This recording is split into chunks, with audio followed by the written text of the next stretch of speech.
प्रचार प्रसारमध्ये संजय भोसले उमेदवार आहे। तुम्हाला कसं काय वाटत आहे? इकडे सगळे जनसैलाब पण दिसलेले आहे। मला वाटतं आपण पाहिलं असेल सभेला किती मोठी गर्दी होती की छोट्या सभेला छोट्या माणसाची एवढी गर्दी आहे। लोक पेटलेली आहेत, ती मशाल त्यांच्या पोटात उरात पेटले, हृदयात पेटले। महाराष्ट्रातला अनाचार, अत्याचार, लाचार असा जो सुरू आहे कारभार, तो कारभार अगर काढायचा असेल तर त्याला दुसरा पर्याय नाही, मशाल घेऊनच बदलावं लागेल। महाराष्ट्राचा स्वाभिमान राखायचा असेल तर त्यासाठी शिवसेना आणि महाविकास आघाडीशिवाय दुसरा पर्याय नाही। उद्धव ठाकरे साहेबांची बॅगची जांच केली होती, काय तुम्ही काय सांगणार? बघा, मी तिथे होतो स्वतः, मला आश्चर्य नव्हते, हेलिकॉप्टर त्याच नव्हते, आम्हाला कळतच नव्हतं इतक्या वेळ काय चाललंय ते। गाडीत बसल्यावर मला साहेब म्हणाले अरे माझी बॅग चेक करू ते, इतके नालायक लोक आहे ती, काय मिळणार तुम्हाला? मग त्यांनी सांगितलं, तुम्ही बघितलं असेल उद्धव साहेबांनी स्वतःच रेकॉर्डिंग केलेलं आहे। त्यामुळे ह्या सगळ्या गोष्टी केल्यानंतर आता शो करतायत मुद्दाम, पैसे वाटून झाले त्यांचे केव्हाच हेलिकॉप्टर बंद, आता रिकाम्या बॅग घेऊन जातात, चकल्या घेऊन जातात चकल्या। महायुती आघाडी आणि महाविकास आघाडीमध्ये लढाई आहे आणि अगला सीएम होणार कोण असा प्रश्नच येत नाही ना। माननीय उद्धव साहेबांनी कालच्या मुलाखतीत सांगितलं ना, आम्ही एकत्र बसून निर्णय। संजय भोसले प्रत्याशी आहे, काय सांगणार? संजय भोसले जी हे आमचं एक अत्यंत निष्ठावंत, प्रामाणिक, समंजस, खूप शांतताप्रिय आणि लोकांशी अत्यंत चांगल्या पद्धतीने जुळून घेणारा, संघटन कौशल्य असणारा असा कार्यकर्ता आहे। आणि एका सामान्य शिवसैनिकाला माननीय उद्धव साहेबांनी संधी दिलेली आहे आणि पहिल्यांदा शिवसेना बोरोली विधानसभेत लढते आहे।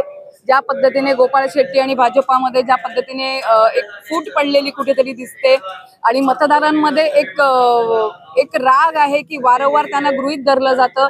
कुठलाही उमेदवार आणून इथे दिला जातो आणि त्यांना निवडून दिल्यानंतर 5 वर्ष त्यांना शोधत राहायचं काम मतदार करतात। या सगळ्या कारणांचा जर आपण विचार केला तर नक्कीच यावेळेला शिवसेनेचे संजय वामन भोसले यांना प्रचंड मतांनी प्रतिक्रिया कशी होती? नक्कीच मी स्थानिक उमेदवार आहे म्हणून मला बोरिवलीकरांचा खूप प्रचंड प्रतिसाद मिळत आहे। आणि आज अरविंदजी सावंत आले, त्याच्यामुळे आपल्या देशाच्या, महाराष्ट्राच्या बद्दल त्यांनी जी आमची भूमिका आहे ती मांडली आहे, ती आपल्या बोरिवलीकरांना सगळ्यांना मान्य आहे असं मी गृहीत धरतो। आणि नक्कीच माझ्या विजयाचा आज नांदी इथूनपासून सुरुवात झाली, आज जाहीर सभेपासून। दक्षिण मुंबई खासदार जेव्हा अरविंद सावंत आले तेव्हा त्यांनी मशाल पेटवली का? ही विजयाची नांदी म्हणायची? नक्कीच ही विजयाची नांदीच आहे।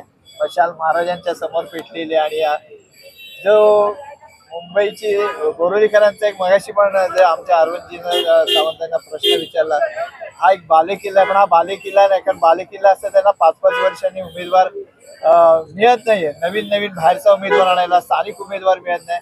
आणि आमच्या पक्षप्रमुख उद्धव बाळासाहेब ठाकरेंनी एक स्थानिक आणि एक सामान्य शिवसैनिकाला ही जबाबदारी दिली, उमेदवारी दिली। नक्कीच मी माननीय पक्षप्रमुख उद्धव बाळासाहेब ठाकरेंचा मनापासून धन्यवाद। स्थानिक उमेदवार म्हणून तुम्ही कोणते बोरिवलीचे प्रश्न आहेत ज्याला 23 तारखेनंतर प्राधान्य देणार आहात? मी आपल्या बोरिवलीकरांच्या जे मुख्य समीक्षा आहे, ट्रॅफिकचा एक मुद्दा आहे।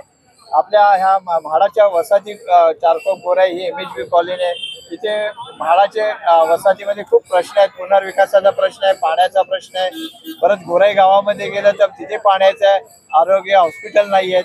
तुम्ही जर माझा थोडा वॉर्ड एक ईस्टला येतोय, तर तिथे मी लोकांकडनं ऐकलं की जे 5-5 वर्षांनी आमदार बदलत असल्यामुळे तिथे त्यांच्या प्रश्नाकडे कोणी लक्ष देत नाही। तर माझा मी स्थानिक असल्यामुळे नक्कीच मी त्यांचे जे SRH असेल किंवा तिथे ट्रॅफिक जाम होतोय तर आणि फेरीवाल्यांचा एक प्रश्न, हे मी मुख्य मुद्दे आहेत जे बोरिवलीकरांचे, ते मी सोडवण्याचा प्रयत्न करतो।